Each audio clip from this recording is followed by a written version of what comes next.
What if I told you that a single dollar, one crumpled bill sitting at the bottom of your pocket right now, could put out a kitchen fire, settle a churning stomach, and keep your refrigerator from turning into a biohazard after a power outage? Most people walk right past the most powerful survival tools they'll ever own every single week without giving them a second glance. They're not in a specialty store, they're not expensive, they're not exotic. They're sitting on the shelves of every supermarket in the country, quiet, patient, and completely overlooked. Today, we're going to change that. In this video, we're walking through 10 simple, affordable pantry staples that have quietly kept families standing through power outages, economic collapse, and genuine crises. And we're going to talk honestly about why each one earns its place on your shelf.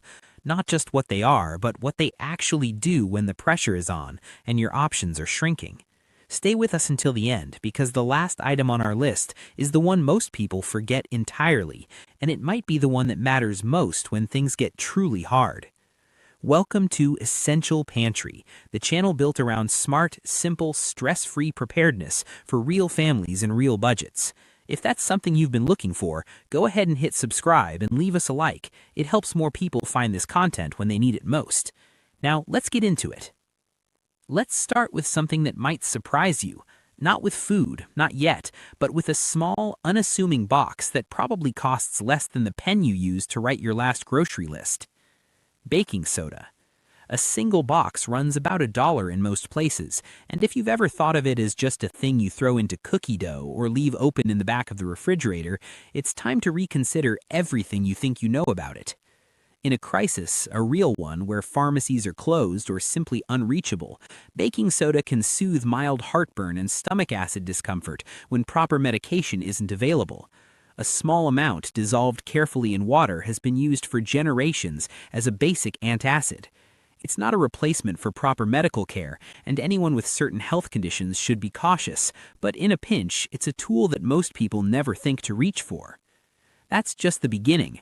After a power outage, when your refrigerator has been sitting warm for hours and things inside have started to turn, an open box of baking soda begins quietly absorbing the odor before it takes over the kitchen. It scrubs surfaces without scratching them, and perhaps most remarkably, if a small grease fire breaks out on the stovetop, the kind that water would only make catastrophically worse, a generous handful of baking soda thrown over the flames releases carbon dioxide and can help smother it before it spreads. $1, nearly indefinite shelf life if kept dry, more uses than most people will ever realize. That is what preparedness actually looks like. Not drama, not expense, but quiet, unassuming readiness sitting in a cabinet waiting for its moment. Now, baking soda does a lot, but it doesn't feed anyone. So let's talk about something that has literally saved civilizations. Salt. It's easy to take for granted now, in an era when it costs almost nothing and lives in a shaker on every kitchen table. But for most of human history, salt was not cheap. It was not ordinary. It was so valuable that it was used as currency, traded, rationed, and fought over. The word salary itself traces its roots back to salt, a quiet linguistic reminder of just how essential it once was. And here's the thing, it still is. Salt doesn't expire. Kept dry and sealed, it outlasts nearly everything else in your pantry by decades. But its real power in a crisis isn't flavor, it's preservation. Before refrigeration existed, salt was the only reliable way to keep meat and fish from spoiling. Packed in salt, food that would otherwise rot within days could survive weeks or even months. That knowledge didn't disappear when refrigerators were invented. It simply went dormant, waiting to be relevant again. Beyond preservation, salt mixed with clean water and a small amount of sugar creates a basic oral rehydration solution, something that has saved lives in situations where dehydration from illness or heat becomes dangerous and medical help is far away. It's also been used for centuries as a simple wound cleaning agent, not a cure, but a practical first step when nothing else is available. A few containers of salt, stored quietly on a shelf, represent centuries of human survival knowledge in one of the most affordable packages imaginable. Now, while we're on the subject of things most people underestimate, let's talk about sugar. White sugar doesn't carry the same romantic history as salt, and in a world obsessed with cutting it from our diets, it's easy to dismiss. But in an emergency, sugar earns its place quickly. It doesn't spoil. Kept dry, white sugar will last essentially indefinitely, the same way it did in the kitchens of families who stored it in sealed tins and drew from it carefully over years. And what it offers in an emergency is something specific and immediate: fast energy. When someone has been without proper food for hours, when blood sugar drops and exhaustion sets in, especially in children or the elderly, dissolved sugar in water can revive them enough to function, to think, to keep moving. Combined with salt, it forms that same oral rehydration solution we mentioned, bridging the dangerous gap between dehydration and recovery. But there's something else sugar provides that's harder to quantify and just as important: comfort. In the middle of a power outage, when children are frightened and routines have collapsed, a warm cup of tea with a spoonful of sugar isn't a luxury. It signals that some small measure of normal life still exists, that someone is still taking care of things. That feeling, that quiet reassurance, is not a small thing. It is in many ways what holds people together when everything else is uncertain. We've talked about the tools that support survival, the preservers, the soothers, the quiet workhorses of the pantry. Now let's talk about the foods that carry the real weight, the ones that fill bowls, fuel bodies, and keep families moving through days when choices have become very narrow. Start with rice, white rice specifically. White rice has had the oils milled away during processing, the same oils that would otherwise cause it to go rancid over time. What that means practically is that kept dry in a sealed container, white rice can store reliably for years. In households across Asia, Latin America, and Africa, rice is not just a food.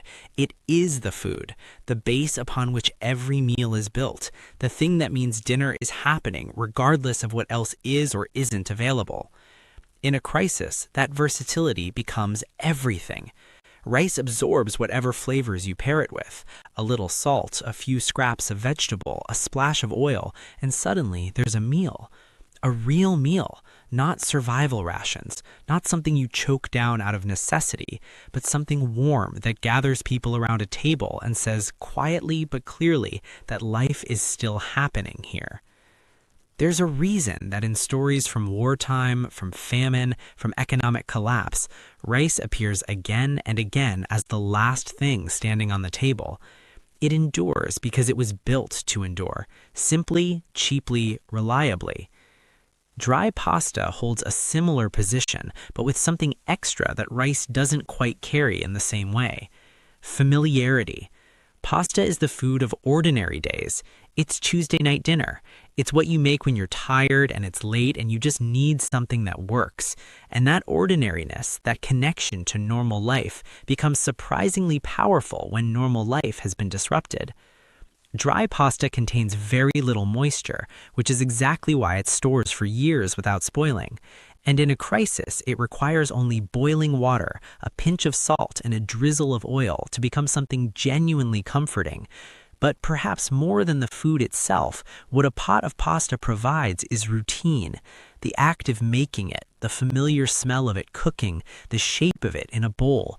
These things tell children that dinner is still happening. They tell adults that the household is still functioning. Routine is not a small thing when uncertainty is high. It is, in fact, one of the first things we lose and one of the most important things we fight to preserve. While pasta covers the comfort ground, oats cover the endurance ground. Oats have been engineered by tradition and by nature for exactly this kind of moment. The steaming and drying process that most commercial oats go through gives them a shelf life that extends for years under proper conditions.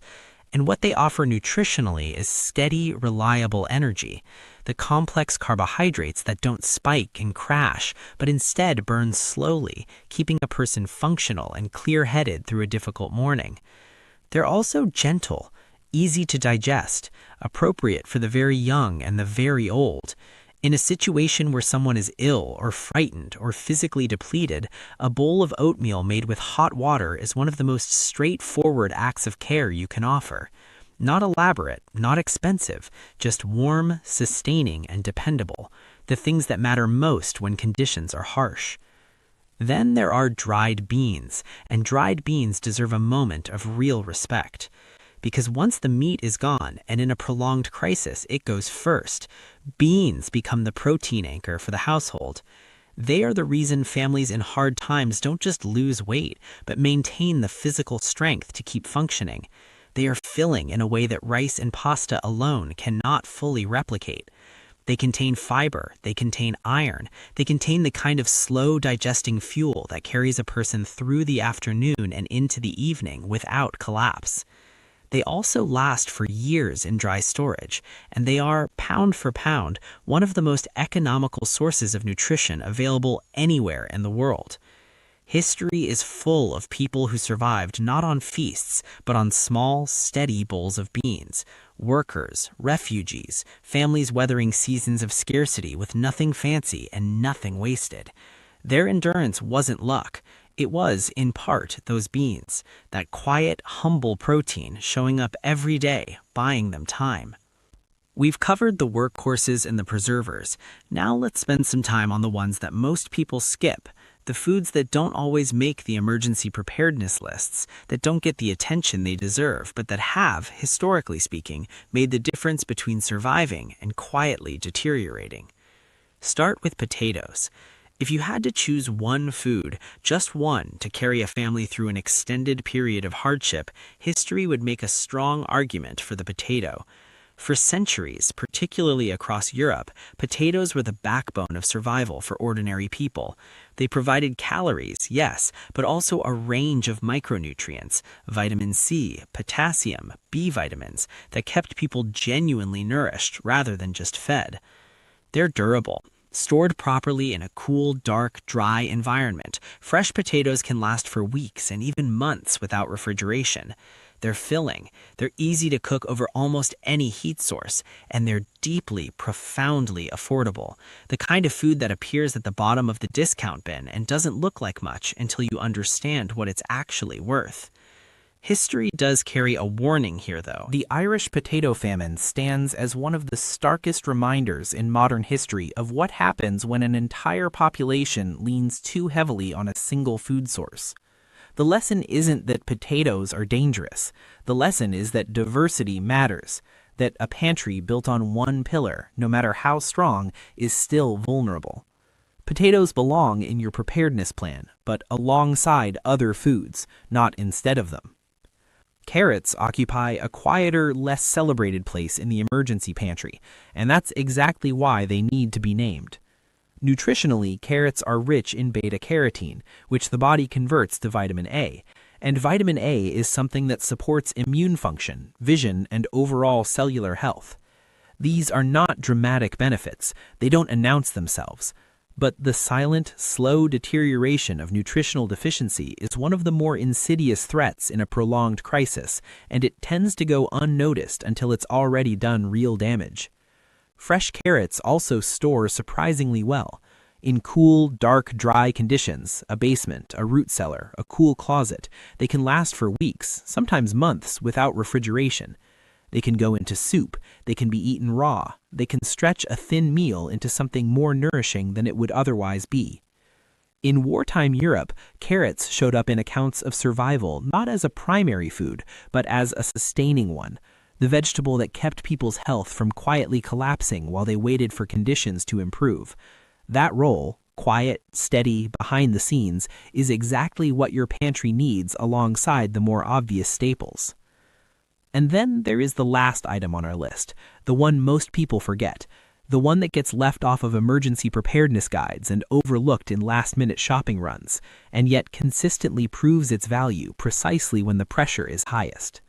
Powdered milk. It isn't cheap compared to the other items we've discussed, and that's part of why it gets skipped, but what it offers is something specific and irreplaceable. Nutrition that is gentle, complete, and appropriate for the people in your household who are most vulnerable. Children need calcium and protein in steady, reliable amounts. The elderly need it too. Someone recovering from illness needs it. Someone who has been under extreme physical or emotional stress needs it. And in a crisis, these are exactly the people whose needs tend to go unmet first, because they can't always advocate loudly for themselves, and because the foods that serve them best, fresh dairy, fresh protein, are typically the first to disappear from shelves and from refrigerators.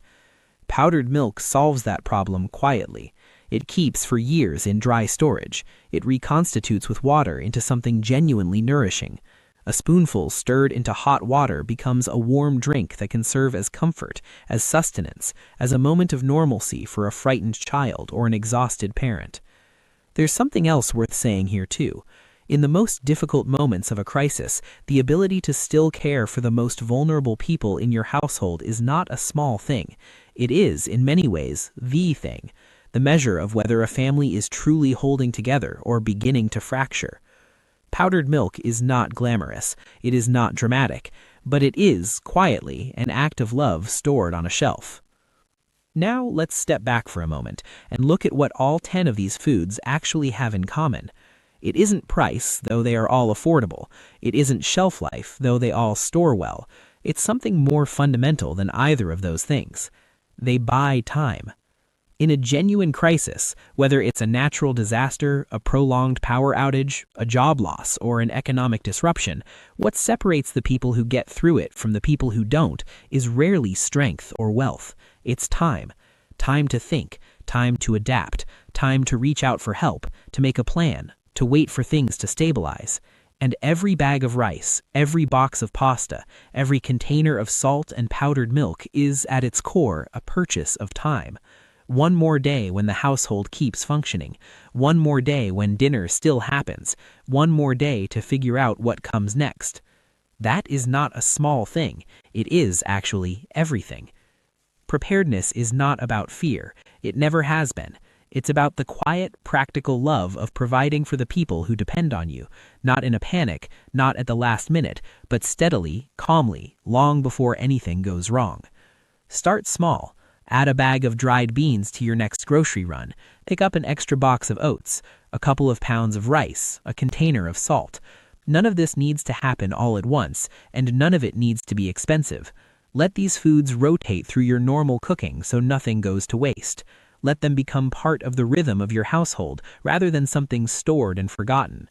And remember, the goal here is never just to survive. It's to preserve as much normalcy, comfort, and dignity as possible for the people you love for as long as it takes. That's what a well-stocked pantry actually is. Not a bunker, not a symbol of fear, just a quiet, steady promise to yourself and your family that you were ready. If this video gave you something useful, a new way to think about your kitchen, a few items to add to your next shopping list, please give us a like and share it with someone who might need it. Subscribe to Essential Pantry for more straightforward, practical content built around real budgets and real life.